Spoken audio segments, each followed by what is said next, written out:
আসসালামু আলাইকুম। কেমিস্ট্রি থেকে মাত্র 50টি এমসিকিউ করলেই তুমি মোটামুটি 21টি এমসিকিউ তুমি সরাসরি কমন পাবা। ঠিক আছে, এটা আমরা চ্যালেঞ্জ করে বলতে পারি।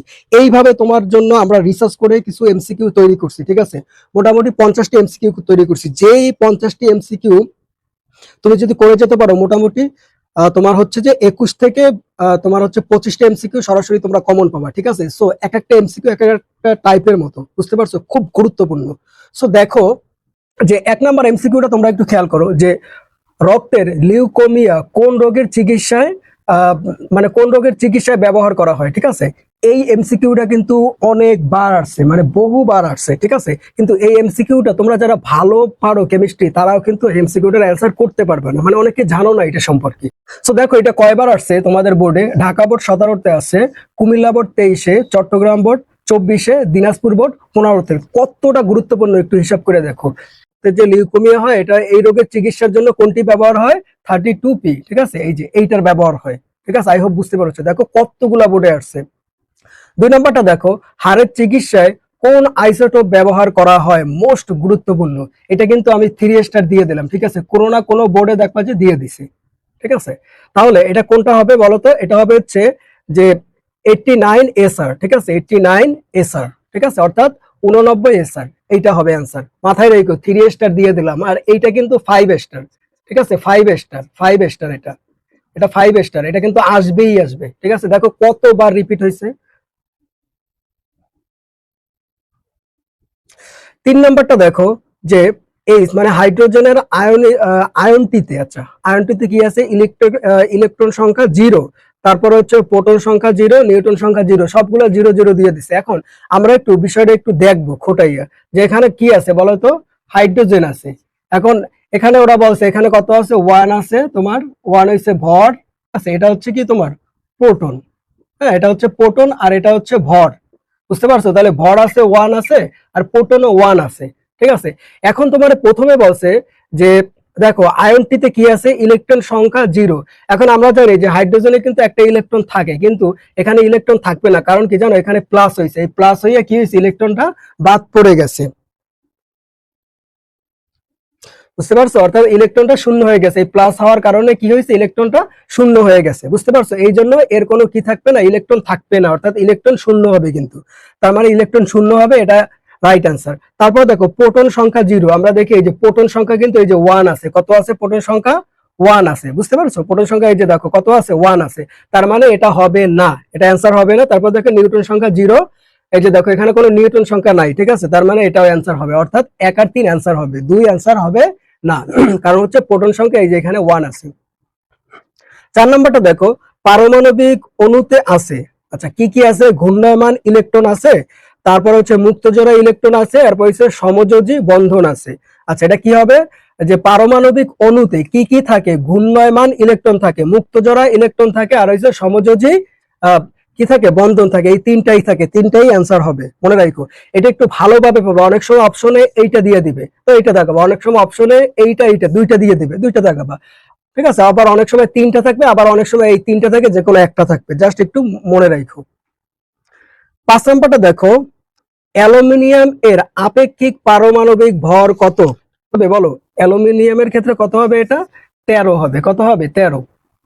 তাহলে 13 রে তুমি 2 দ্বারা গুণ দাও। ঠিক আছে, 13 দুগুণে তো তোমার কত হয়? যেহেতু এখানে বলছে আপেক্ষিক পারমাণবিক ভর, তো পারমাণবিক ভর বের করতে হলে তোমার কি করতে হয়? 2 দ্বারা গুণ দিতে হয়। তাহলে 2 দ্বারা গুণ দাও। 2 দ্বারা গুণ দিলে তোমার হয় কত বলো? 16 হয়। 16 হয়। আর যেহেতু এইটা যেহেতু বিজোড়, ঠিক আছে, এই যে বিজোড়, বিজোড় হলে কিন্তু 1 যোগ করতে হয়। এই যে 13, 13 কি জোড় সংখ্যা না বিজোড় সংখ্যা? বিজোড় না? তা বিজোড় হলে কি হয়? 1 যোগ করতে হয়। তাহলে 1 যোগ করো, তাহলে তোমার আলটিমেটলি কত হইলো? একটু হিসাব করে দেখো। আলটিমেটলি তোমার কত হইলো? 26 দিলাম না, এই যে কত হইলো? 27 হইলো। কত হইলো? 27। তাহলে 13 দুগুণে হচ্ছে 26, আর হইছে যেহেতু এটা বিজোড় সংখ্যা, এই বিজোড়ের জন্য 1 যোগ করতে হয়, এই জন্য কত হবে? 27 হবে। তাহলে 27 কত আছে? 27। এই যে এটা অ্যান্সার হবে। আই হোপ বুঝতে পেরেছো। এরকম যতগুলো আছে সব সেম নিয়ম। তারপর দেখো এফ এর আপেক্ষিক পারমাণবিক ভর কত? তাহলে আপেক্ষিক পারমাণবিক ভর বের করতে হলে তোমার যে কাজটা করতে হবে সেটা হচ্ছে, এফ আছে, এফ কি বলতো? এফ হচ্ছে ফ্লোরিন। ঠিক আছে, এখন ফ্লোরিনের ক্ষেত্রে ফ্লোরিনের ভর কত ছিল? 9 ছিল না? আচ্ছা তাহলে 9 রে তুমি 2 দ্বারা গুণ দিবা। এইটার মতো জাস্ট এই 9 দিয়ে তুমি 2 দ্বারা গুণ দিবে, এই যে এরকম খেয়াল করো, এই 9 কে তুমি 2 দ্বারা গুণ দেবা, তাহলে কত, 9 দুগুণে কত হয়, 18 হয়, ঠিক আছে। আর 9 যেহেতু বিজোড় সংখ্যা, তাহলে 18-এর সাথে তুমি 1 যোগ করো, 1 যোগ করো, তাহলে তোমার কত হয়, 19 হয়। কত হয়, 19 হয়। 19 কোথায় আছে দেখো, এটা অ্যান্সার হবে। তাহলে ফ্লোরিনের আপেক্ষিক পারমাণবিক ভর কত, 19। ঠিক আছে, এইটা কিন্তু সেম টাইপ, জাস্ট দুইটা আমি দেখাই দিলাম যেন তোমরা ইজিতে পারো। এই ধরনের কোশ্চেন কিন্তু আসবেই আসবে, ঠিক আছে। পারমাণবিক ভর এগুলো একটু মাথায় রেখো। একটু 7 নম্বরটা দেখি, যে অ্যালুমিনিয়াম নাইট্রেট, ঠিক আছে। তাহলে অ্যালুমিনিয়াম নাইট্রেট কোনটা, তোমাকে আমরা একটু দেখি। অ্যালুমিনিয়াম, এই যে এইটা, এই হচ্ছে তোমার অ্যালুমিনিয়াম, আর এই হচ্ছে নাইট্রেট, ঠিক আছে। এটা কিভাবে লেখে আমি একটু দেখাই, যে অ্যালুমিনিয়াম, তারপর হচ্ছে NO আছে, NO3, এই 3, কথা বলছে। তাহলে আমরা একটু দেখি যে অ্যালুমিনিয়ামে কত, 1, অ্যালুমিনিয়ামের কত বলো তো, 1। আচ্ছা, তারপরে হচ্ছে প্লাস, প্লাসের পরে এই নাইট্রোজেনের তোমার কত, নাইট্রোজেনেরও হচ্ছে তোমার 1। আর এই যে অক্সিজেনের কত, তোমার অক্সিজেনের হচ্ছে তোমার 3, ঠিক আছে। ওকে, আচ্ছা, যেহেতু ওরা ব্র্যাকেট অবস্থায় আছে, আমরা একটু এই যে 3 হচ্ছে হোল, এই যে হোল মানে এই যে এই 3টা কাছাকাছি আছে না, তার মানে ও কি অবস্থায় আছে বলো তো, ব্র্যাকেটের পাশে আছে, তার মানে কি অবস্থায় আছে, গুণ অবস্থায় আছে। এই জন্য ওরা একটা গুণ চিহ্ন দিয়ে দিবা, বুঝতে পারছো। এখন তুমি একটু হিসাব করো। এরপরে যে কাজটা করবা সেটা হচ্ছে, এই যে 1 আছে, 1 রাইখা দাও, 1 প্লাস, তারপরে 3 আর 1 কত তোমার, 4 না, তাই এখানে 4 লেখো, আর গুণ হচ্ছে 3, এই যে 3 দাও, তাহলে তোমার কত হয়, 3 4, 3 4 কত, 12, ঠিক আছে। আর এখানে 1 আছে, কত হয় তোমার, 13 হয়। কত হয়, 13, 3 4 12, আর 1 কত, 13, ঠিক আছে। তাহলে 13 কোথায় আছে দেখো, হ্যাঁ? এই যে কোথায় গেল, এই যে এইটা 7 নাম্বারটা, এই 7 নাম্বারটা অ্যান্সার হবে। 8 নাম্বারটা দেখো, যে অ্যালুমিনিয়াম ফসফেটের অণুতে কয়টি পরমাণু থাকে, NH প্লাস FO3-4, ঠিক আছে। এই যে এইটা, ঠিক আছে। এখন এটা কিভাবে হবে একটু দেখো তোমরা, যে NH4, ঠিক আছে। আর এই যে এইটা তোমার এইখানে আসবে, বুঝতে পারছো। আর এইটা এইখানে যাবে, অর্থাৎ এইখানে প্লাস আছে, তার মানে এটার মান কত, 1, মানে এখানে কোনো মানই নাই ধরতে গেলে, ঠিক আছে। 1 দেওয়া না দেওয়া একই কথা। আর এখানে কত আছে, 3 আছে, অর্থাৎ এইটা আসবে এইটার কাছে, আর এইটা যাবে এইটার কাছে, বুঝতে পেরেছো। তাহলে এই 3 আসবে এইখানে, তাহলে কত হবে, 3 হবে। কত হবে, 3 হবে। আর এখানে কত আছে তোমার, এই যে FO4, ঠিক আছে। এখানে কিচ্ছুই হবে না। তাহলে আমি আবারও বলতেছি, যে এইটা এইখানে আসবে, আর এইটা এইখানে আসবে। এখানে যেহেতু কোনো কিছু নাই, তার মানে এটা এখানে কিছু লেখা লাগবে না, ঠিক আছে। আর এখানে 3 আছে, জাস্ট তুমি 3টা এইখানে বসাই দেবো, অর্থাৎ এই মাথাটা এই নিচে নামে আসবে, ঠিক আছে। আই হোপ বুঝতে পেরেছো। এটা হচ্ছে যে এই যে নাইট্রোজেন, এর মান কত তোমার, 1। তারপর হচ্ছে হাইড্রোজেন কত আছে, 4টা আছে না, এই যে 4টা আছে না, 4টা আছে না, তাহলে প্লাস দিয়ে তুমি 4 দাও। আর এখানে কত আছে তোমার, 3 আছে। কত আছে বলো, আচ্ছা একটু ব্র্যাকেট দিয়ে দিই, 3 আছে। 3 কিন্তু গুণ অবস্থায় আছে, ব্র্যাকেটের পাশে আছে, তার মানে কি অবস্থায় আছে, গুণ অবস্থায় আছে, বুঝতে পেরেছো। তাহলে গুণ দিয়ে দাও। তারপর হচ্ছে প্লাস, এটা কত, এটার মান হচ্ছে 1 তোমার, এই যে পি, এই পির মান হচ্ছে 1। তারপর হচ্ছে অক্সিজেন কয়টা, 4টা না, তাহলে প্লাস 4 তুমি দিয়ে দাও। এখন তুমি এটা একটু হিসাব করো, সেটা হচ্ছে, দেখো 4 আর 1 কত তোমার, 5, ঠিক আছে।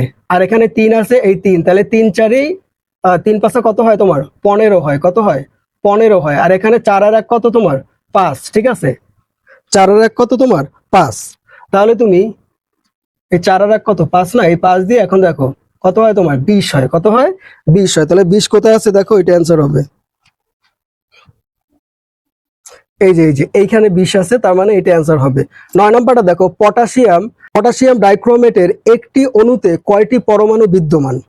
আচ্ছা, এটা আরো সহজ, দেখো আমি একটু দেখাই কিরকম, যে পটাশিয়াম ডাইক্রোমেট, এটা কিভাবে লিখবা, K2Cr2, তারপর হচ্ছে O7, ঠিক আছে। এই যে দেখো K2Cr2 আর হচ্ছে O7, ঠিক আছে। এই হচ্ছে সাংকেতিক চিহ্ন। এখন এইটা দিয়ে কিভাবে হবে দেখো তুমি, এই যে 2 আছে না, K2 যে 2 আছে, এই 2 প্লাস, আবার এই যে 2 প্লাস, আবার হচ্ছে 7, ঠিক আছে, এই যে 7। এখন এইগুলোর একটু দেখো কত হয়, 7 8 9 10 11, তাহলে কত হয়, 11 হয়, বুঝতে পারলা। তাহলে 11 কোথায় আছে, এই যে, তাহলে এইটা অ্যান্সার হবে। একদম ইজি, একদম ইজি। 11 নম্বর এমসিকিউটা তোমরা একটু খেয়াল করো যে তুতের একটি অণুতে কয়টি পরমাণু আছে। এটা কি তোমরা করতে পারবা? তুতের একটি অণুতে কয়টি পরমাণু আছে। আচ্ছা, এটার ক্ষেত্রে একটা সূত্র আছে বা একটা নিয়ম আছে। তুতের সংকেত কি জানো? কপার সালফেট ইন্টু 5 অণু পানি। কপার সালফেট ইন্টু 5 অণু পানি, মনে রাখো। কপার সালফেট ইন্টু 5 অণু পানি। আবার বলতেছি, কপার সালফেট ইন্টু 5 অণু পানি। ঠিক আছে, তাহলে তুতের সংকেত হচ্ছে এটা। এইভাবে তোমার এটা বের করতে হবে। তাহলে আমরা একটু লিখি যে এই যে একটু লিখি যে ইন্টু পানি কত, H2O। তাহলে এটা আমরা কিভাবে করব দেখো, এই যে কপার, এটা কিন্তু Cu4 না। কপারের কত আছে বলো তোমার? 1 আছে, 1 আছে প্লাস এই যে সালফার, সালফারে তোমার কত আছে? 1 আছে প্লাস। তারপরে অক্সিজেন কত আছে বলো? অক্সিজেন আছে 4টা। এই যে অক্সিজেন কয়টা আছে বলো? 4টা। তাহলে 4 দিয়ে দাও। হ্যাঁ, তারপরে আবার প্লাস, প্লাসের পরে দেখো তোমার এখানে কত আছে? 5 আছে। এই 5 কে তুমি কি করবা? গুণ করবা। কি দ্বারা গুণ করবা? হচ্ছে তোমার H2O। ঠিক আছে, H2O। এটা টোটাল মান কত হয় বলো? H এর মান হচ্ছে 1 আর এখানে কত আছে? 2 আছে। তাহলে 2 আর 1 কত? 3। H এর মান কত? 1 আর এখানে কত আছে? 2 আছে। তাহলে 2 আর 1 কত? 3। একবারে আমরা 3 দিয়ে দিতে পারি না? গুণ 3। এই একবারে আমরা 3 দিয়ে দিলাম। এখন আমরা একটু হিসাব করি। 1 আর 1 2 আর হচ্ছে 4 কত হয় বলো? তাহলে তোমার হচ্ছে 5 6 হয়। কত হয়? 6 হয়। আর 6 এর সাথে এটা তোমরা একটু হিসাব করবা। তাহলে দেখো 6 প্লাস 3 5 হচ্ছে 15। হ্যাঁ, এই যে 15। এখন 15-এর সাথে তোমরা 6 ইয়ে করো, দেখো তোমার কত হয়? 21 হয়। কত হয়? 21 হয়, মানে 21 হয়। এখন দেখো 21 কোথায় আছে? এই যে এটা অ্যান্সার। আমি আরেকবার একটু সামারি করে দিই। বলছে যে তুতের একটি অণুতে কয়টি পরমাণু আছে। ঠিক আছে, যখনই তুতের কথা বলবে তখন তোমরা একটা কথা মাথায় রাখবা, যে তুতের সংকেতটা একটু মনে রাখবা, যে কপার সালফেট ইন্টু 5 অণু পানি। কপার সালফেট ইন্টু 5 অণু পানি যখনই তুতের কথা বলবে। এখন প্রশ্ন হচ্ছে কপার সালফেট ইন্টু 5 অণু পানি, এই যে কপার Cu, কপার SO4। হ্যাঁ, তারপর এই যে ইন্টু দিয়ে 5H2O, এই যে 5 ইন্টু পানি। ঠিক আছে, 5 অণু পানি এটা দিবা। কপারের মান কত? 1। তারপর এই যে এটার মান কত? 1। তারপর এটা কত দিলাম? আচ্ছা, এটা হচ্ছে তোমার হচ্ছে অক্সিজেন। অক্সিজেনের মান এখানে কত? এই যে 4 আছে না, 4 না, তাহলে এই 4 দিছি। আবার প্লাস দিবা, প্লাস দিয়ে এখানে কত আছে? 5 আছে, এই 5 দিবা। হ্যাঁ, আচ্ছা, 5 দেওয়ার পরে তোমার H এর মান কত? 1। তারপর হইছে 2, তো 2, তাহলে 2 আর 1 কত? 3। এই যে 3 দিয়ে দিছি, একবারে 3 দিয়ে দিছি, শেষ। ঠিক আছে, আচ্ছা, তাহলে কত হলো? এইভাবে আমরা হিসাব করছি, তোমার 21 পাইছি। 21 হচ্ছে তোমার অ্যান্সার। 11 নম্বরটা দেখো, নিউটনের প্রকৃত ভর কত জানো? নিউটনের প্রকৃত ভর কত? এই যে এইটা হচ্ছে তোমার নিউটনের প্রকৃত ভর। যারা জানো তারা তো জানো, ঠিক আছে। যারা জানো না তারা মুখস্থ করে ফেলো। 15-20 বার পরও মুখস্থ হয়ে যাবে। ঠিক আছে, 15-20 বার পরও মুখস্থ হয়ে যাবে। এটা হচ্ছে নিউটনের প্রকৃত ভর। এই যে এইটা দেখতেছো না, যদি তোমার এখানে আসতো যে ইলেকট্রনের প্রকৃত ভর কোনটি, আসতে পারতো না, তখন তুমি কোনটা দাগাইতে? এইটা হচ্ছে তোমার ইলেকট্রনের প্রকৃত ভর। ঠিক আছে, আচ্ছা, 9.11 ইন্টু হচ্ছে তোমার 10 - 28 গ্রাম। ঠিক আছে, এটা হচ্ছে তোমার ইলেকট্রনের প্রকৃত ভর। মনে রাখো, ইলেকট্রনের প্রকৃত ভর। যদি ইলেকট্রনের কথা বলতো যে ইলেকট্রনের প্রকৃত ভর কোনটি, তাহলে এইটা দেখাবা, এইটা। ঠিক আছে, আর যদি তোমার বলে যে প্রোটনের প্রকৃত ভর কোনটি, যদি প্রোটনের কথা আসতো যে প্রোটনের প্রকৃত ভর কোনটি, তাহলে তুমি এইটা দেখাবা। এটা হচ্ছে তোমার প্রোটনের প্রকৃত ভর। এটা হচ্ছে কি? প্রোটনের প্রকৃত ভর। আবারও বলতেছি, যেহেতু বলছে যে নিউটনের প্রকৃত ভর কত, তাহলে নিউটনের প্রকৃত ভর হচ্ছে এইটা। আর যদি বলতো যে ইলেকট্রনের প্রকৃত ভর কত, তাহলে এইটা দেখাইতে। এটি একটু মুখস্থ করো। তারপর হচ্ছে যদি বলতো যে প্রোটনের নিউটন মানে হচ্ছে প্রোটনের প্রকৃত ভর কোনটি, এটা যদি জিজ্ঞেস করতো, তাহলে তুমি এইটা দেখাবে। এই তিনটে একটু মুখস্থ করো। ঠিক আছে, এই তিনটে একটু মুখস্থ করো, আসবে। আমি বলে দিলাম, আসবে। সিকিউতে মানে সিকিউতেও তোমার কাজে লাগবে, এমসিকিউতেও তোমার কাজে লাগবে। 12 নম্বরটা দেখো, 5টি প্রোটনের প্রকৃত ভর কত? আচ্ছা, এইটা একটু তোমার দেখাইতে হবে। এরকম আসতে পারে 5টি প্রোটনের, 3টি প্রোটনের, 2টি প্রোটনের। হ্যাঁ, এরকম অনেক কিছু আসতে পারে। আসলে কি করবা একটু দেখাই দিই। আচ্ছা, যেহেতু বলছি যে 5টি প্রোটনের প্রকৃত ভর কত, ঠিক আছে, তাহলে তাহলে তোমার জানতে হবে যে একটা প্রোটনের তোমার ভর কত। ওই একটা প্রোটনের ভর দিয়ে তুমি 5 রে গুণ করলে তোমার আইসা যাবে। তাহলে একটা প্রোটনের ভর কত বলো তো? আচ্ছা, তাহলে যেহেতু বলছে যে 5টি প্রোটন, কয়টি? 5টি প্রোটনের প্রকৃত ভর কত, তাহলে একটি প্রোটনের প্রকৃত ভর কত? এটা হচ্ছে একটি। একটি প্রোটনের প্রকৃত ভর হচ্ছে এতটি, এই একটি প্রোটনের ভরের সাথে তুমি যেহেতু তোমার 5টি বলছে 5 দ্বারা গুণ দেবা বের হইবে, যদি বলতো যে 4টি প্রোটনের 4 দ্বারা গুণ দেবা, যদি বলতো যে 2টি তাহলে 2 দ্বারা গুণ দেবা, শেষ। যেভাবেই বলো একই কথা। কিভাবে গুণ দেবা দেখো, তুমি ক্যালকুলেটরে এতটুকু লেখবা, লেখার পরে তুমি গুণ দিবা, গুণ দেওয়ার পরে তুমি 5 বলছে না, তুমি এখানে 5 লিখে দিবা, তারপরে ক্যালকুলেটরে চাপ দিলে তোমার আইসা পড়বে। বুঝতে পেরেছো? তাহলে আমরা একটু দেখি